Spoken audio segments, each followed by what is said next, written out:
Chers frères et sœurs, nous vous saluons dans le puissant nom de Jésus. Ce nom dans lequel nous trouvons une valeur magnifique, parce que c'est un nom puissant, un nom qui libère, un nom qui délivre. Ce nom pourra-t-il véritablement aider cette humanité qui se pourrit? Ce nom pourra-t-il véritablement soutenir cette humanité qui est en train de se dégrader? Oui, notre humanité a un grand besoin de la puissance du nom de Jésus. Les peuples et les nations sont dans des souffrances incroyables. Et le constat que nous faisons de nos jours, des nations se lèvent contre des nations, des peuples se lèvent contre des peuples. C'est vraiment difficile, c'est vraiment incompréhensible. Où trouvons-nous la solution? Les institutions humaines, les organisations politiques ont maintes fois cherché à régler des problèmes des nations, des peuples ou des régions de différentes nations. Mais hélas, est-ce que tous ces règlements ont permis à des peuples d'être stables, de trouver la subsistance de la paix véritable? Au regard de ce qui se passe, nous pourrions dire qu'il y a problème. Parce que plus les années vont, plus les peuples s'organisent, plus nous aspirons à une paix, nous considérons qu'il y a une guerre cachée, il y a une haine, il y a une hypocrisie, et les cœurs ne s'expriment pas réellement. Comment permettre à cette humanité de pouvoir être dans la paix? Comment permettre à cette humanité de trouver un chemin radieux et heureux? Frères et sœurs, nous croyons que chaque peuple doit prier le nom de Jésus. Nous croyons que chaque communauté chrétienne dans nos différentes nations doivent se réveiller. Mais bien aimés, nous sommes à une saison où il nous faut la vigilance, à une saison où l'antéchrist est en train de préparer beaucoup de choses.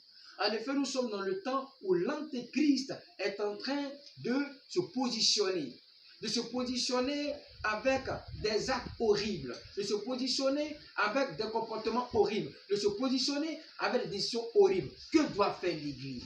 Que doit faire l'Église dans les nations? Quelle devait être la nouvelle vocation de l'Église?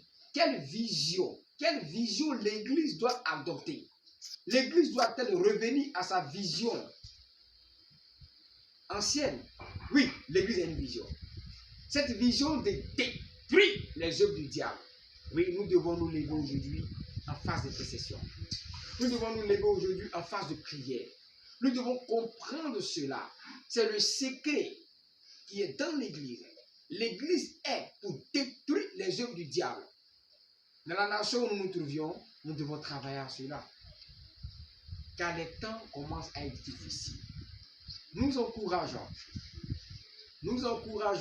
les frères et les sœurs à s'élever dans la prière, afin que la puissance de la prière fasse retrouver la stabilité et la paix des nations. Cela est très important, frères et sœurs. Dieu a un plan. Nous sommes dans des temps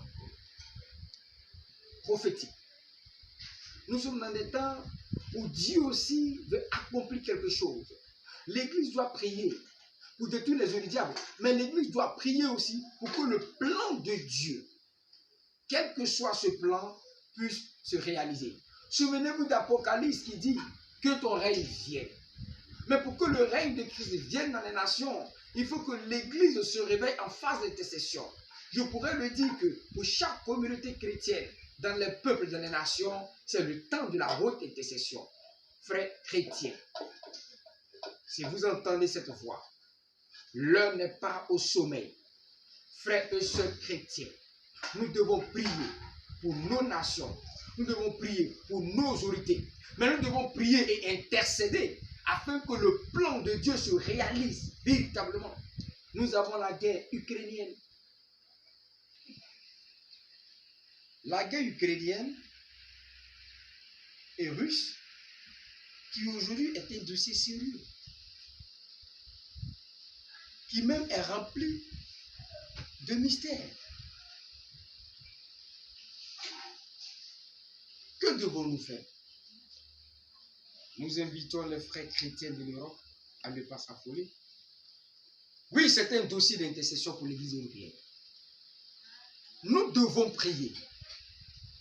Quelle doit être l'attitude du chrétien face à cette situation? Nous devons prier afin que le plan de Dieu s'accomplisse. Parce que dans cette guerre ukrainienne et russe, Dieu a un plan. Oui, je le dis. Dieu a un plan.